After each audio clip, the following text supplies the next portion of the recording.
నమస్తే MTV Telugu digital media ఏపీలో తాజా రాజకీయ పరిస్థితులపై కేఎంఆర్ విశ్లేషణ. వైఎస్ఆర్సీపీ శరవేగంగా అభ్యర్థుల ఎంపిక ప్రక్రియను కొనసాగిస్తుంది. ఇప్పటికే 4 విడతలుగా అభ్యర్థుల జాబితాలు ప్రకటించారు. కొద్దిసేపటి క్రితమే 5వ జాబితా తాడేపల్లిలో రాష్ట్ర విద్యాశాఖ మంత్రి బొత్స సత్యనారాయణ, రాష్ట్ర ప్రభుత్వ సలహాదారులు సజ్జల రామకృష్ణారెడ్డి ప్రకటించారు. 7 పేర్లతో 5వ జాబితా 7 పేర్లతో 4 ఎంపీలు 3 అసెంబ్లీ స్థానాలకు ఇన్ఛార్జీలు నియమిస్తూ మరి కొద్దిసేపటి క్రితం ప్రకటించారు. మరి వైఎస్ఆర్సీపీ చాలా ఆచితూచి అనేక సమీకరణలు, కసరత్తులు, కులాల వారీగా, సామాజిక వర్గాల వారీగా అంచనాలు, ఆయా జిల్లాల్లో ఉన్న పరిస్థితి ప్రభావాలు, మరి ముఖ్యంగా పార్లమెంటు స్థానాల్లో అభ్యర్థుల ఎంపికలో కూడా అన్ని అంశాలను పరిలో తీసుకుని అభ్యర్థుల ఎంపికను వైఎస్ఆర్సీపీ అధిష్టానం చేపట్టింది. కాకినాడ ఎంపీగా చలమలశెట్టి సునీల్ 2014లో వైఎస్ఆర్సీపీ ఎంపీగా పోటీ చేసి ఓడిపోయారు. 2019లో టీడీపీ ఎంపీ కాకినాడ నుంచి పోటీ చేసి ఓడిపోయారు. మళ్ళీ వైఎస్ఆర్సీపీలోకి వచ్చిన చలమలశెట్టి సునీల్ వైఎస్ఆర్సీపీ కాకినాడ ఎంపీగా 2024లో బరిలో దిగబోతున్నారు.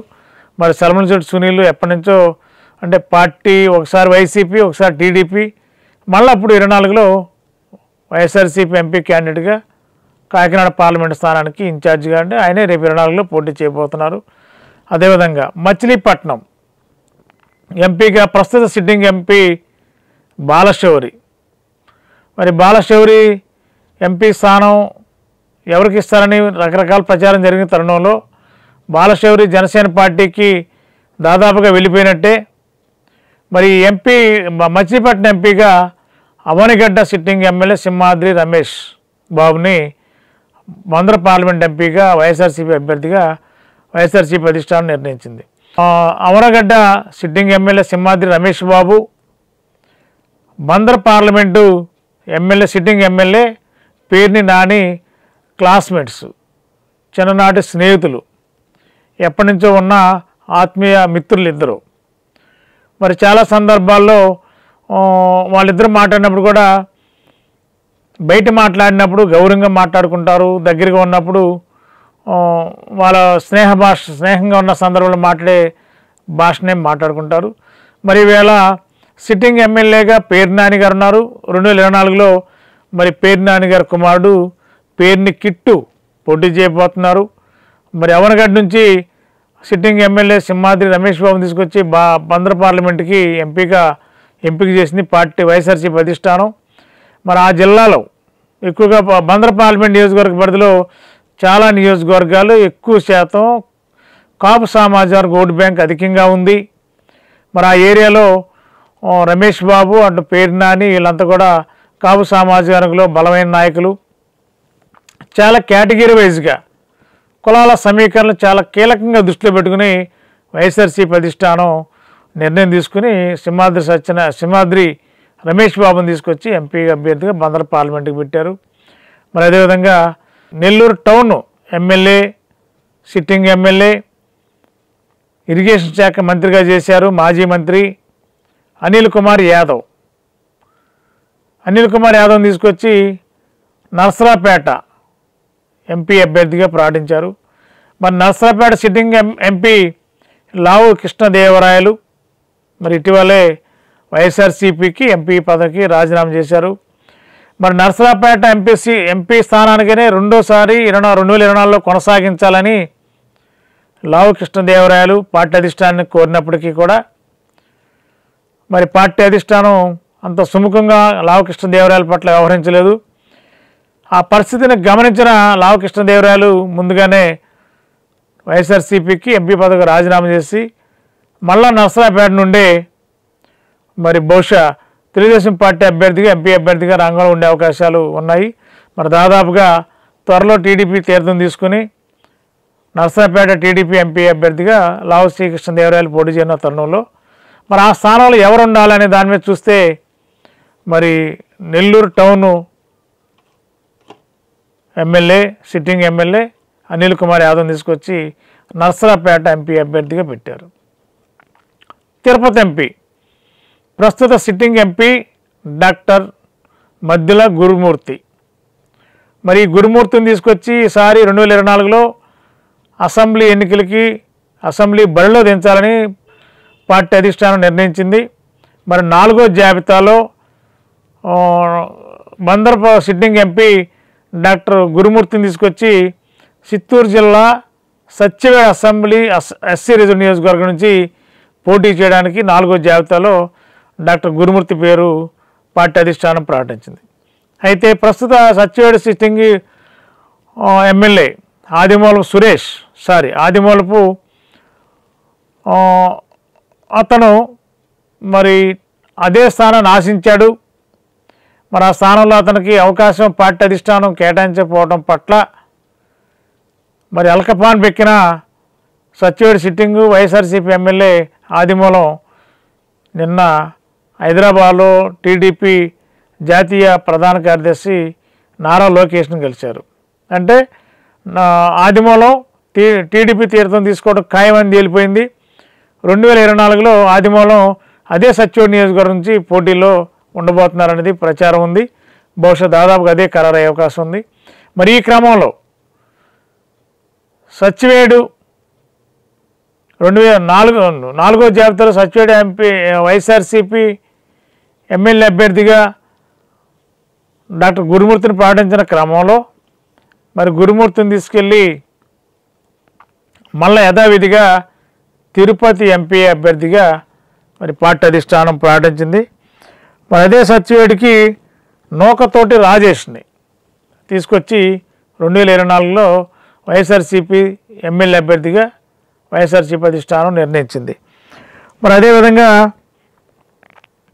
అవనగడ్డ అసెంబ్లీ స్థానానికి ప్రస్తుత సిట్టింగు ఎమ్మెల్యే సింహాద్రి రమేష్ బాబుని బందర్ ఎంపీగా అభ్యర్థిగా రంగంలో దిస్తున్న వైఎస్ఆర్సీపీ మరి అవనగడ్డకి 2024లో డాక్టర్ సింహాద్రి చంద్రశేఖర్ ప్రముఖ అంకాలజిస్టు, ప్రముఖ సీనియర్ డాక్టరు, మరి వీళ్ళ తండ్రి సింహాద్రి సత్యనారాయణ గారు దేవాదాయ ధర్మాదాయ శాఖ మంత్రిగా గతంలో పనిచేశారు. వారి కుమారుడే డాక్టర్ చంద్రశేఖర్ సింహాద్రి. మరి పెద్ద పేరున్న వ్యక్తి వైద్య రంగంలో ఆ పరిసర ప్రాంతాల్లో కానీ అనేక ప్రాంతాల్లో పెద్ద పేరున్న వ్యక్తి కాబట్టి ఆయన తీసుకొచ్చి వైఎస్ఆర్సీపీ అవనగడ్డ ఇన్ఛార్జిగా నియమించారు. అదేవిధంగా అరకు ఎస్టీ అభ్యర్థిగా రేగు మత్స్యలింగాన్ని కొత్త వ్యక్తిని తీసుకొచ్చి అరకు సిట్టింగ్ ఎమ్మెల్యేగా పార్టీ అధిష్టానం నిర్ణయించింది. అదేవిధంగా నర్సరావుపేట ఎంపీ అభ్యర్థిగా అనిల్ కుమార్ యాదవ్ ఎంపీ అభ్యర్థిగా రాబోతున్నాడు.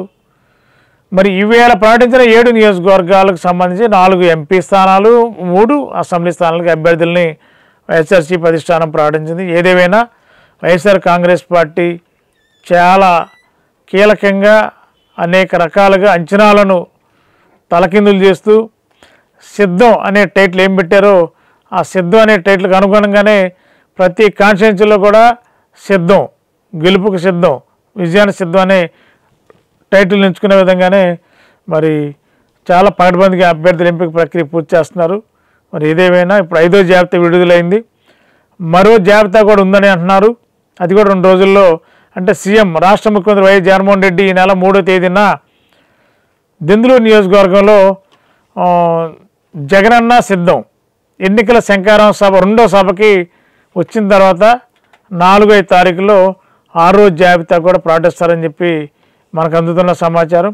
మరి 6వ జాబితాలో ఎంతమంది పేర్లు ఉంటాయి, ఎన్ని మార్పులు ఉంటాయి, మరి చివరి నిమిషం వరకు అంటే పార్టీ మ్యాండేట్ ఇచ్చే వరకు కూడా మార్పులు చేర్పులు కొనసాగుతాయని చెప్పి బొత్స సత్యనారాయణ గారు మొదటి విడత జాబితా విడుదల చేసినప్పుడే ఒక సూచాయిక చెప్పడం జరిగింది. అంటే అభ్యర్థుల్ని లాస్ట్ మినిట్ సమీకరణలు అంటే ప్రత్యర్థి పార్టీలు ఏమైతే సామాజిక వర్గాలు పరిగణలో తీసుకుని చేస్తారో ఆ పరిస్థితులను బట్టి లాస్ట్ మినిట్లో అభ్యర్థిని కూడా మార్చే అవకాశం లేకపోలేదన్నారు. కాబట్టి ఇప్పుడు ఉన్న అభ్యర్థులు అందరూ 5వ జాబితాలో ఉన్న అభ్యర్థులు అందరూ ప్రస్తుతానికి అభ్యర్థులే. చివరి నిమిషాలు ఎవరు ఏ అభ్యర్థితో ఎక్కడ మారిద్ది అనేది ఆ రోజున్న పరిస్థితిని బట్టి ఓవరాల్గా వైఎస్ఆర్సీపీ చాలా కసరత్తుల తర్వాతే జాబితాను ప్రకటిస్తున్నారు. మరి టీడీపీ జనసేన అయితే ఫిబ్రవరి 3, 4 తారీఖుల్లో వారి జాబితా 90, 100 మధ్యలో ఉన్న పేర్లు ప్రకటించడానికి సిద్ధపడుతున్నారు. మరి వైఎస్ఆర్సీపీ అధికార పార్టీ మాత్రం చాలా అడ్వాన్స్గా ముందుకెళ్ళి అభ్యర్థిని ప్రకటన చేస్తుంది.